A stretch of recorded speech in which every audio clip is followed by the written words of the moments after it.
Dear students, good morning. ఈరోజు విదేశీ ప్రత్యక్ష పెట్టుబడులు గురించి తెలుసుకుందాం. Foreign direct investments. విదేశీ ప్రత్యక్ష పెట్టుబడులు ముఖ్యంగా ఇతర దేశాలకు చెందినటువంటి వ్యక్తులు లేదా సంస్థలు, ప్రధానంగా సంస్థలు ఒక దేశంలో అంటే మన దేశంలో పెట్టుబడులు పెట్టడాన్ని మనం విదేశీ ప్రత్యక్ష పెట్టుబడులు అంటాము, ఫారెన్ డైరెక్ట్ ఇన్వెస్ట్మెంట్స్. ఇవి మనకు రెండు రకాలు. సంస్థాగత విదేశీ పెట్టుబడులు అంటే విదేశీ సంస్థలు మన దేశంలో ప్రత్యక్షంగా పెట్టుబడులను పెట్టి వివిధ రకాల పరిశ్రమలను స్థాపించడం, లేదా దేశంలో దేశీయ సంస్థలతోటి భాగస్వామ్యం ఏర్పాటు చేసుకొని భాగస్వామ్య సంస్థలుగా పెట్టుబడులు పెట్టడాన్ని విదేశీ సంస్థాగత పెట్టుబడులు FII ఫారెన్ ఇన్స్టిట్యూషనల్ ఇన్వెస్ట్మెంట్స్ అని పిలుస్తాము. ఇక విదేశీ ప్రత్యక్ష పెట్టుబడులలో రెండో రకం విదేశీ పోర్ట్ఫోలియో పెట్టుబడులు, ఫారెన్ పోర్ట్ఫోలియో ఇన్వెస్ట్మెంట్స్. ఈ పెట్టుబడులు భారతదేశంలోని కంపెనీలలో వాటాలు షేర్ల రూపంలో లేదా డిబెంచర్ల రూపంలో కొనుగోలు చేయడం ద్వారా పెట్టుబడి పెట్టేటాన్ని విదేశీ పోర్ట్ఫోలియో పెట్టుబడులు అని పిలుస్తాము. కాబట్టి విదేశాల నుంచి లభించేటటువంటి పెట్టుబడులు మనం విదేశీ ప్రత్యక్ష పెట్టుబడులు అంటాం. ఇవి ప్రధానంగా FII, తర్వాత ఫారిన్ పోర్ట్ఫోలియో పెట్టుబడులు FPI అని మనం రెండు రకాలుగా వీటిని చెప్పుకోవచ్చు. మరి భారతదేశంలో విదేశీ మూలధనం లేదా విదేశీ మూలధనానికి 1948 పారిశ్రామిక విధాన తీర్మానం, అదేవిధంగా 1956 పారిశ్రామిక విధాన తీర్మానం చాలా ప్రాధాన్యతను ఇచ్చాయి. ఎందుకంటే దేశ ఆర్థిక అభివృద్ధిలో భారతదేశం పేదరిక దేశం కాబట్టి ఇక్కడ మూలధనం కొరత ఎక్కువగా ఉంటుంది. మూలధన కొరతను పూడ్చడానికి విదేశీ మూలధనం అవసరమవుతుంది.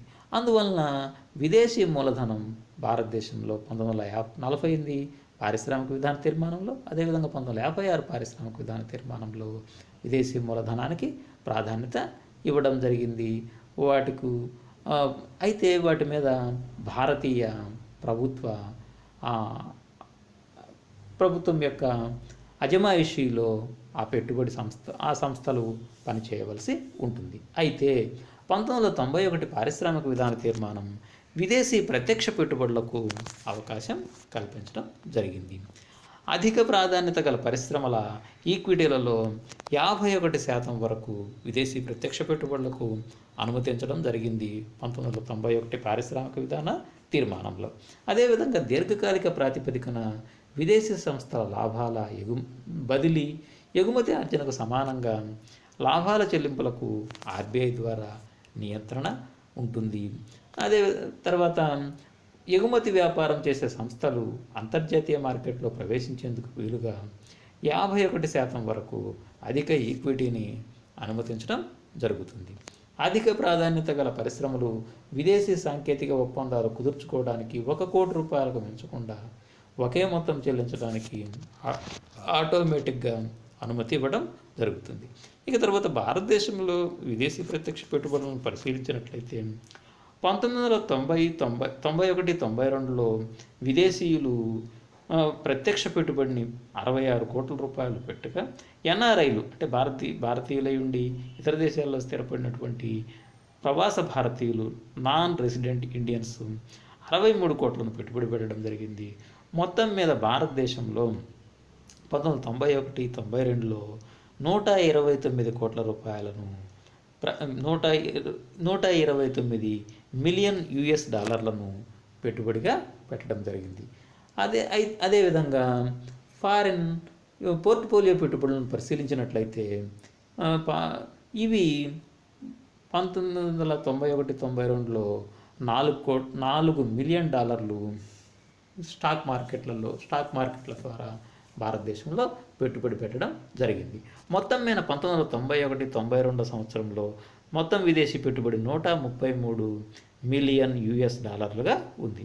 ఇది 2004-05 సంవత్సరం నాటికి విదేశీ ప్రత్యక్ష పెట్టుబడులు విదేశీయులు పెట్టింది 4723 మిలియన్ డాలర్లుగా ఉంటే, ఎన్ఆర్ఐలు $930 మిలియన్ పెట్టుబడి పెట్టడం జరిగింది.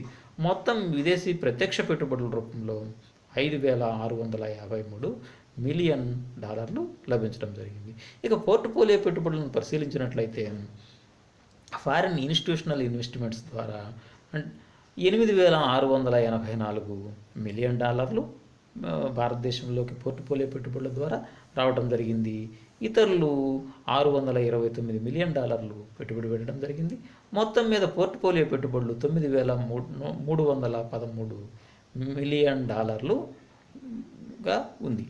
ఇక 2004-05 సంవత్సరం నాటికి మొత్తం విదేశీ పెట్టుబడి $14,966 మిలియన్ ఉంది.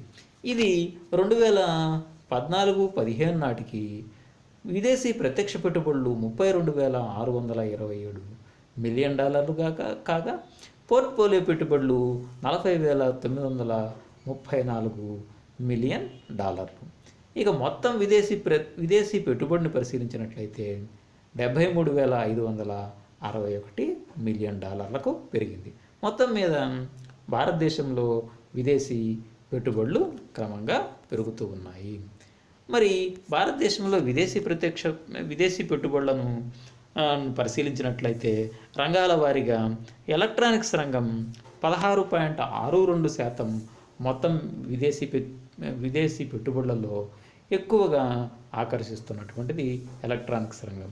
ప్రధానంగా సాఫ్ట్వేర్, ఇతర ఎలక్ట్రానిక్ కంప్యూటర్ సంబంధమైనటువంటివి, తర్వాత టెలివిజన్ ఇట్లాంటి, తర్వాత ఫ్రిడ్జ్లు, కూలర్లు, ఏసీలు లాంటివి, ఇవి ఎలక్ట్రానిక్స్ రంగం ఎక్కువగా విదేశీ పెట్టుబడులను ఆకర్షిస్తుంది.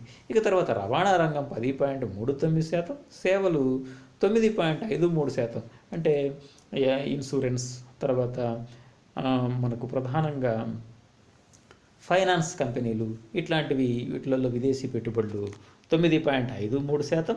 తర్వాత టెలికమ్యూనికేషన్స్, ప్రధానంగా మొబైల్ సేవలు ఇట్లాంటి వాటిలలో 9.6%, ఇంధనాలలో 8.49%, రసాయనాలు 5.92%, food processing 3.72%, pharma 3.21%, cement, gypsum లాంటి కంపెనీలు 2.57%, మెటలర్జికల్ విభాగము 2.13%. ఇట్లా విదేశీ పెట్టుబడులను ఆకర్షిస్తున్నటువంటి రంగాలు. ఇక తర్వాత విదేశీ పెట్టుబడులను నిషేధించిన రంగాలు కూడా కొన్ని ఉన్నాయి. ప్రధానంగా లాటరీ, జూదము, పందాలు, చిట్ ఫండ్స్, నిధి కంపెనీలు, ఫామ్ హౌస్ల నిర్మాణము, పొగాకు ఉత్పత్తులలో విదేశీ ప్రత్యక్ష పెట్టుబడులను నిషేధించడం జరిగింది. ఇక విదేశీ ప్రత్యక్ష పెట్టుబడులు భారతదేశానికి రావడం అంటే ఎక్కువగా రాకపోవడం, ప్రపంచంలో విదేశీ ప్రత్యక్ష పెట్టుబడులను ఆకర్షిస్తున్న దేశాల్లో చైనా మొదటి స్థానంలో ఉంది. చైనాతో పోలిస్తే భారతదేశంలో విదేశీ పెట్టుబడుల ప్రవాహం చాలా తక్కువగా ఉందనే చెప్పవచ్చు. దీనికి ప్రధాన కారణాలు భారతదేశంలో ముఖ్యంగా ప్రభుత్వంలో కోశపరమైన క్రమశిక్షణ లేదని విదేశీ సంస్థలు భావిస్తున్నాయి. అదేవిధంగా భారతదేశంలో అవస్థాపన సౌకర్యాల కొరత కూడా విదేశీ ప్రత్యక్ష పెట్టుబడుల ప్రవాహానికి ఆటంకంగా ఉంది. ముఖ్యంగా చైనాలో విదేశీ ప్రత్యక్ష పెట్టుబడులు ఎక్కువగా రావడానికి అవస్థాపన సౌకర్యాలు మెరుగ్గా ఉండటంతో చైనాకు ఎక్కువగా విదేశీ ప్రత్యక్ష పెట్టుబడులు తరలుతున్నాయి. భారతదేశంలో అవస్థాపన సౌకర్యాల కొరత విదేశీ పెట్టుబడుల ప్రవాహానికి కొంత ఆటంకంగా ఉంది. తర్వాత విత్తపరమైన సంస్కరణలు విదేశీ సంస్థలు ఆశించిన స్థాయిలో లేకపోవడం వల్ల కూడా ఎక్కువగా లభించడం లేదు. తర్వాత శ్రామిక విధానాలు కఠినంగా ఉంటున్నాయని, భారత శ్రామిక చట్టాలు కఠినంగా ఉంటున్నాయని విదేశీ సంస్థలు భావించడం వలన కూడా విదేశీ పెట్టుబడులు తక్కువగా భారతదేశానికి లభిస్తున్నాయి. తర్వాత ప్రభుత్వ రంగ సంస్థల సామర్థ్యం కూడా తక్కువగా ఉండటం ఆటంకంగా చెప్పవచ్చు.